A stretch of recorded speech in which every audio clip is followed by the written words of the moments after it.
Сәлем достар, футболда ерекше аяқ топшылар өте көп. Мәселен, Криштиану Роналду және Лео Мессиді айрықша айтсақ болады. Заманауи футболдың қос бірдей данышпаны, екі түрлі. Дегенмен көпшілік оларды салыстыруын еш тоқтатар емес. Еңбекқорлығы мен ниеті Криштиануды гол соғудан алдына жан салмайтындай етті. Ал оның сымбаты ер адам мүсінінің эталонына айналды. Лео жастайынан футболға атсалысу жолында күресуді бастан кешуге мәжбүр болды. Аргентиналықтың өсу гормоны жеткіліксіз күйде еді. Алайда бойының аласалығы Месси ойынына еш әсерін тигізген жоқ. Керісінше, ойын үлгісі мен дриблинг жасауына көп көмектесуде. Өздеріңіз ұққан шығарсыздар, бүгінгі видеомыз бойы ең аласа ойыншылар жөнінде болмақ. Заманауи футболда табиғатынан осындай аласалықпен көзге түсетін ойыншылар өте көп. Әйткенмен біздің тізімге іліккендер, футбол олимпін бағындыру жолында бұл кемшіліктеріне көз жұма қарап, мықты екендіктерін таныта алғандар. Ендеше кеттік, әлемдік футболдағы топ 10 аласа футболшылар.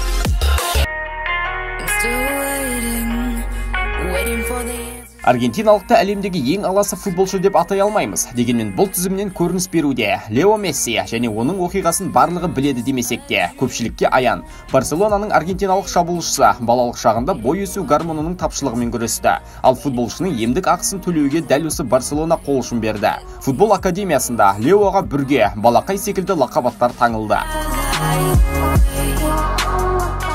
Мессидің бойы 170 сантиметр, ер адамдар үшін орта бойлы көрсеткіш. Лео және олардың отбасылық дәрігері, егер аргентиналық бой өсіретін гормон инесін қабылдамайтын болса, Мессидің тіпті 154 сантиметрге жетуі мұң болатын айтқан. Қазіргі уақытта Мессидің жасы 32-де, ал бойы футбол алаңында жасындай жарқылдап, үздік атану үшін еш кедергі келтірмеді. Оның үстіне Лео бірнеше рет басымен гол соққан. Мәселен, Манчестер Юнайтед қақпасына соққан маңызды голы.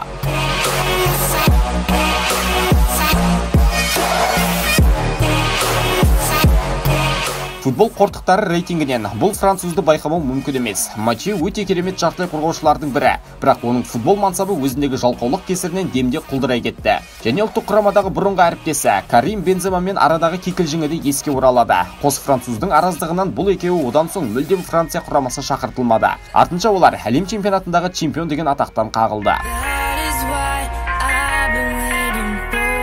Француздың бойы 167 сантиметр, ал Вальбуэнаның Маруан Фелайнимен бірге түскен мына бір фотосы ғаламтордағы өнердің жеке бір түрі іспетті. Өзіндегі қарапайым пішінге қарамастан, Матче алаңды керемет сезіне біледі, және пастың қаншалықты пайдалы екендігін түсінетін жан.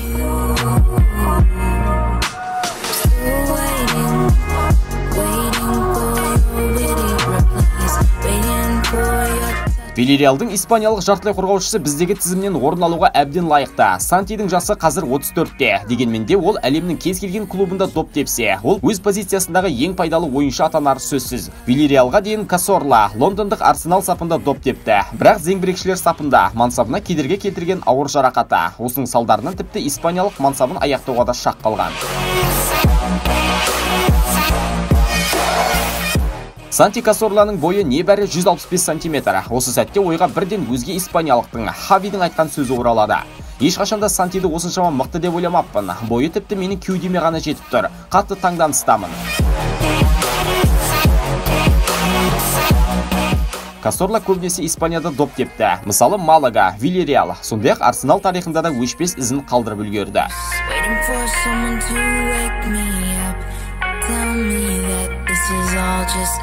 Аарон көбінесе футбол жанкүйерлеріне Тоттенхем сапында ойнағанымен белгілі, және әрине өзіндегі теңдессіз жылдамдықпен ағылшындық тұрақты түрде ғаламшарымыздағы ең жылдам футболшылардың қатарынан көрініс беріп тұрды.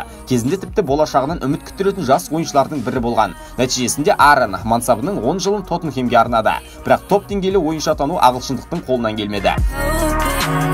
Леннонның бойы 165 сантиметр, қазіргі уақытта жасы 32-де. Ааронның бұрынғы жылдамдығы енді жоқ, ал өзі Бёрнли сапында өнер көрсетуде. Бәлкім бұл кезінде Англияның ең талантты футболшыларының біріне баланған ойыншы үшін мансап жолының аяқтылар шағы болар, кім білсін.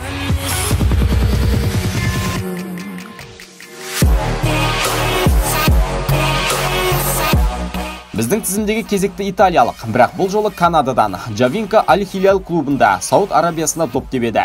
Өз уақытында Себастьян туриндік Ювентустың жас әрі талантты жұлдызына баланған. Мұндағы алғашқы қос маусымда өзін керемет қырынан таныта алды. Артынша Джавинконың Италиядағы ойыны сүреңсіз күйге түсіп, өзге футбол командаларын бағындыруға аттанды. Джавинконың бойы 164 см. Десе де, кейбір ақпарат көздері италиялықтың бойы 163 см дегенді көрсетеді. Өзінің осындай қарапайым пішініне қарамастан, ол атомды құмырсқа деген лақап атты еншіледі. Мұнысы Лионель Мессиге Барселонада таңылған атомды бүрге атымен ұқсас. Қазір жасы 32-де.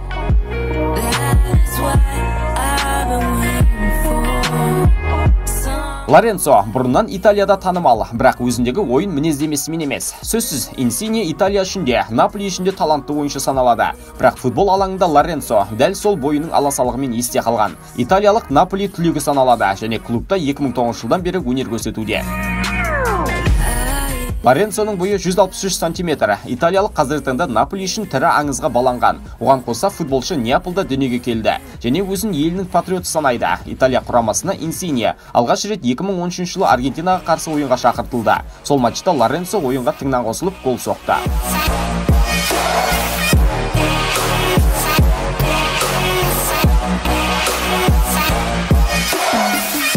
Бұл камерундық, ең аласа бойлы футболшы ретінде танымал. Эдгар Сали Монако сапында доп тепкен. Қазір немістің Нюрнбергінде ойнайды. Алаңдағы позициясы жартылай қорғаушы. Сали сондай-ақ өзінің 163 см бойымен де танымал. Бұл оның Еуропаның ғана емес, әлемнің де ең аласа ойыншылардың бірі етеді. Өкінішке орай, камерундық футбол алаңында бойынан басқа ешқандай өнерімен есте қалмады.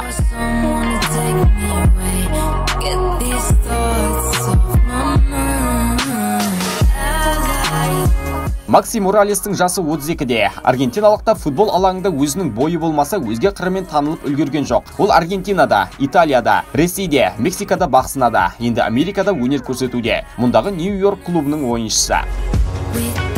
Аргентиналық жартылай қорғаушы футболшы үшін ақылға сыймастай аласа саналатын бой көрсеткішіне ие. 160 см. Макси өз мансабында ерекше жетістіктерге жетіп үлгермеген. Дегенмен Racing сапында Аргентина чемпионатын бағындырды.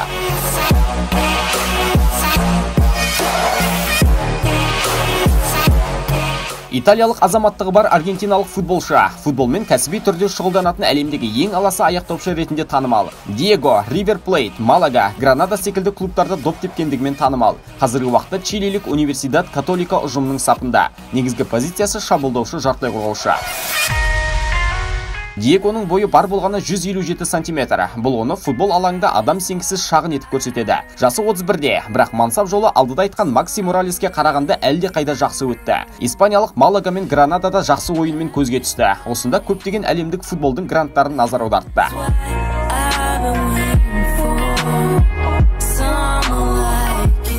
Мартин футбол тарихындағы ең аласа ойыншы. Польшалықтың бойы небәрі 154 см. Кәсіби футболда Мартин бұл атақты Диего Буананоттеден тартып алды. Гаручтың жасы 31-де. Польшалық Медс командасының намысын қорғайды. Ойыншының сырт пішіні кейде футболда көмегін тигізетін көрінеді. Көптеген қорғаушылар мынадай шағын футболшы аяқтарының арасына қалайша өтіп кететіндігін түсінбей әлек. Осымен біздің шығарылымда аяқталды. Сіздерге ұнады деген ойдамын. Мұны лайк басу арқылы білдіре кетсеңіздер. Өзге қандай аласа бойлы ойыншыны білесіз? Жауабын пікірге қалдырыңыздар. Мен Есбол Қарағұл, келесі кездескенше.